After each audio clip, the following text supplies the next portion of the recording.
is a community leader. All of us have the capacity to lead. He's here with PSL as a community leader, a Warren alum. He's going to share with us some very important calls to action and close us out. I also want to bring to everybody's attention as well, we do have whistle kits available.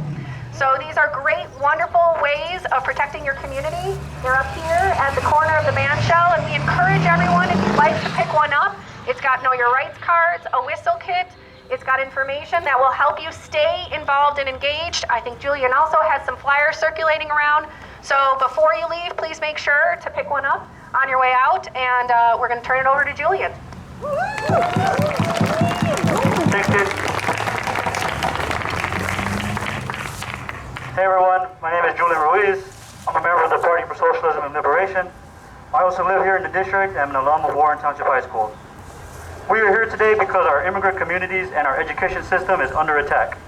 On Thursday, October 30th, Border Patrol recklessly pursued two men in a high-speed chase down Grand Avenue and into Warren Township High School. Border Patrol is known for their racist brutality and racial profiling techniques.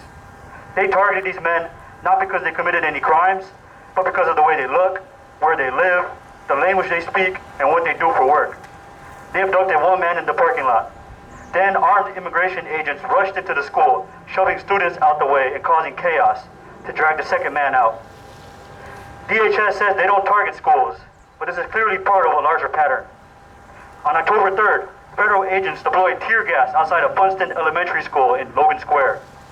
October 23rd, federal agents once again deployed tear gas on the crowd and abducted two Benito Juarez students who were on their way to school. November 3rd, federal agents dragged Miss Diana, a beloved teacher and mother, outside of the daycare she works at.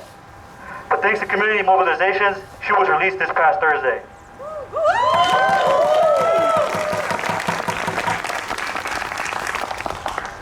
Armed agents kidnapping students, families, and teachers are just one part of the Trump administration's agenda of attacking all working people in this country. They are withholding federal funding for schools for the children who need it most. For over 30 days, they held funding for SNAP hostage so that families didn't even know if they were going to be able to eat. Trump and the billionaires want to punish anyone who is not going along with the racist deportation machine and their agenda to roll back the rights that black people, Latinos, women, the LGBTQ community, and many others want and struggle. The billionaires know that if the movement grows, they can be defeated. That's why they're trying to crush us now. That's why they can't stand the ICE-free zones and that they aren't supposed to target schools. But it's too late. People have already stood up and we're fighting back. Operation Midway Blitz is just the latest in a long line of attacks on the working class and our immigrant communities. Back in 2006, the racist Sensenbrenner bill that would have escalated the war on immigrants was passed in the House of Representatives. But our people weren't going to just let that happen. After months of organizing, on May Day 2006, the day without an immigrant, millions of immigrants and their allies took to the streets in one of the largest general strikes in U.S. history. The Sensenbrenner bill was defeated by this mass movement.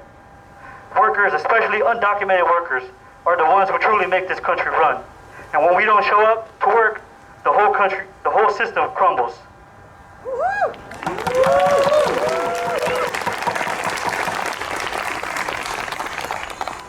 In more recent history, on October 13th, hundreds of our community members marched to Waukegan City Hall, demanding an end to ICE's reign of terror in Lake County.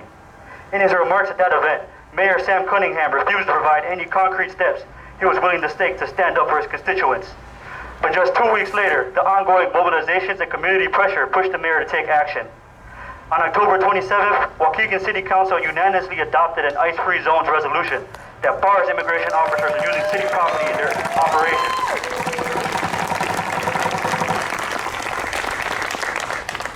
Now it's our turn. We saw on No King's Day, millions of people already coming out to protest. Here in Gurnee, there were hundreds, if not thousands of people, hundreds of Latinos waving out their flags.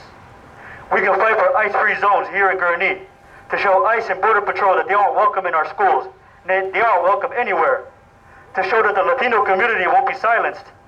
Because what's really going to stop these deportations is the mass movement of all of us. Because when we fight, we win.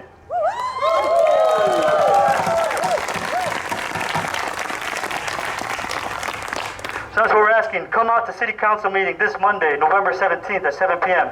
and demand that your city takes the first steps to actually creating safety for students in this community. You know, come grab a flyer from any of us, come talk to Katie, come talk to me, Let's just all get involved and do this thing.